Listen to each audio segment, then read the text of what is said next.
So here I'm going to give you a tip for Flutter web app. The tip would be regarding debugging and printing log on your web console. So here, this is my web application, and of course in my case it works perfectly. I don't have any issues now.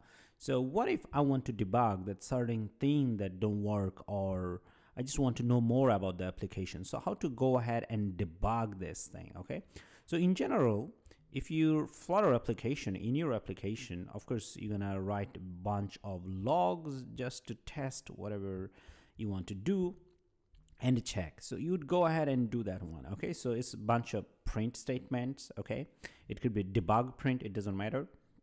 So once you do that, and then you might run your Flutter application from here or through any hosting server, it doesn't really matter. You go ahead and run it. In my case, I'm running it over here. You run your application and then you can just do inspect. So once you are here, actually you can click on this console and then you'll see a bunch of logs over here. So let me show you. So say here I am, and then it says popping screens. Actually this is my print message on my Flutter code. So anyway, so here I am again, and here I do see that a lot of these logs.